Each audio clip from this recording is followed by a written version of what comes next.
外したのか。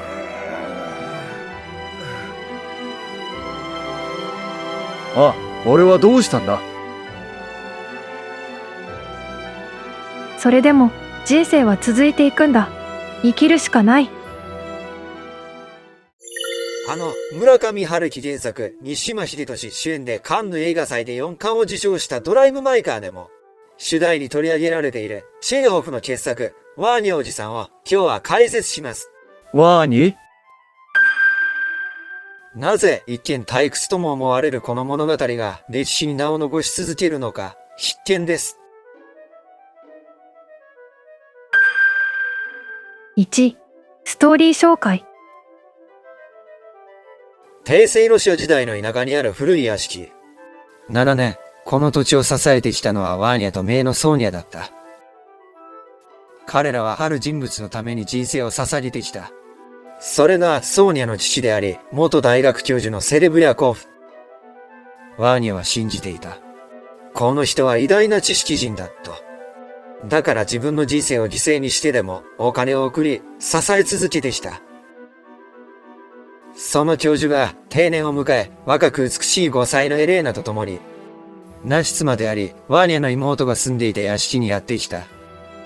静かだった屋敷の空気が一変する。ワーニャはエレーナに恋をする。医師アーストロフもまた彼女に惹かれる。ソーニャはアーストロフに思いを寄せる。全員、片思い。やがてワーニャは気づいてしまう。あの教授は大した成果を上げていない。自分が崇拝し、人生を捧げた相手は、実は退屈で自己中心的な老人に過ぎなかった。ヘレーナに言い寄るが相手にしてもらえないワーニャ。俺は何のために生きてきたんだ。時間は戻らない。若さも可能性ももうない。とワーニャは思った。元教授セレブリャコーフが突然、この領地を売って都会で暮らしたいと言い出す。この土地の借金を返したのは私だ。私たちの犠牲の上に成り立っていた生活を奪うのか。と激高したワーニャ。一生を棒に食っちまった。俺には腕も頭もある。ドストエフスキーにだってなれたんだ。覚えておけよ。ヘレーナに促され、ワーニャと話をつけるべく追いかけるセレブリャコーフ。忠誠がする。ワーニャの教授に向けて拳銃を発砲するが外れてしまう。誰かあの男を止めてくれ。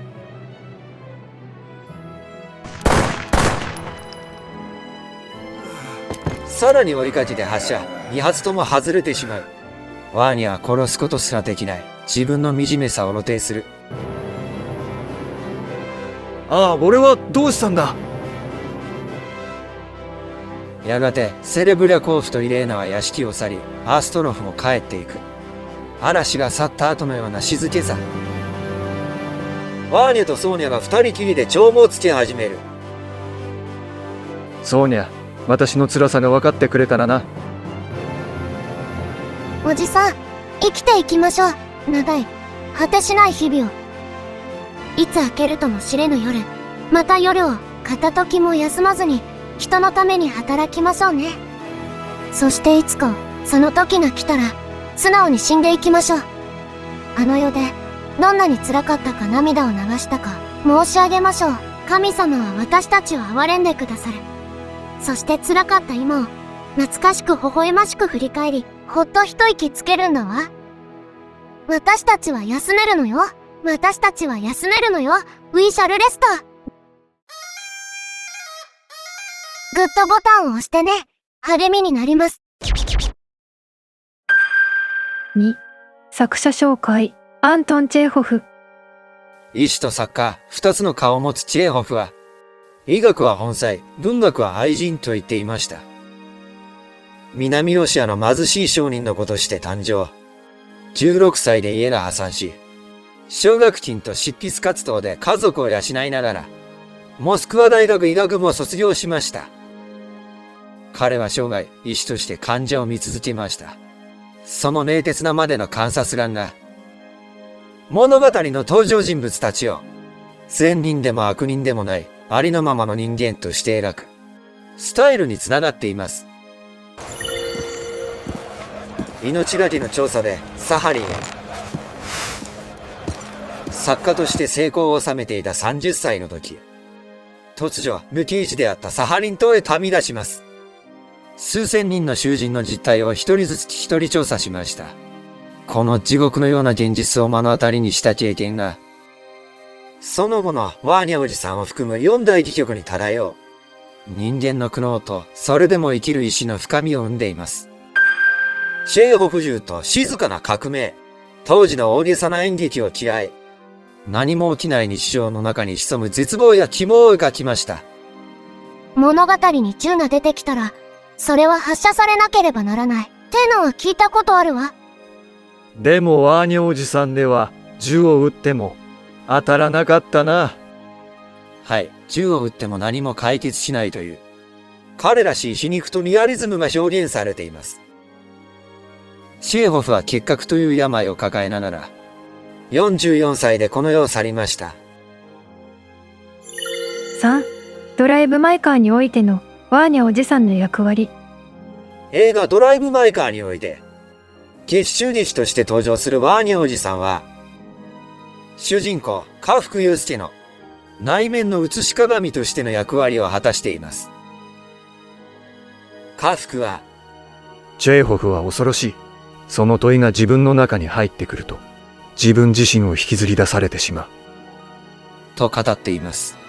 ワーニャのセリフは素直なくし、彼女の不定を消化できずにいる家福の絶望や空虚さを代弁し、彼が直視を避けてきた真実の感情をえぐり出す装置となります。癒しと再生の儀式。映画のクライマックスで演じられるラストシーン。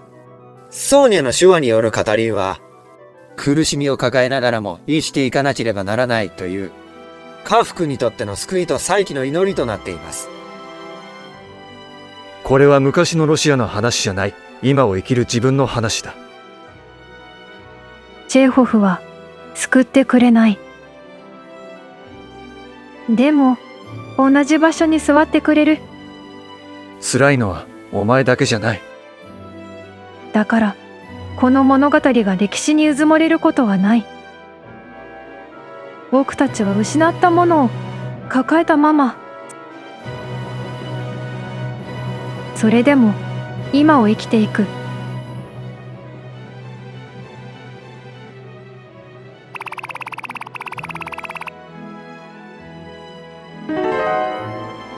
なんと仲間になりたそうにこちらを見ている。ドクタケさんを仲間にしてあげるなら、チャンネル登録をお願いします。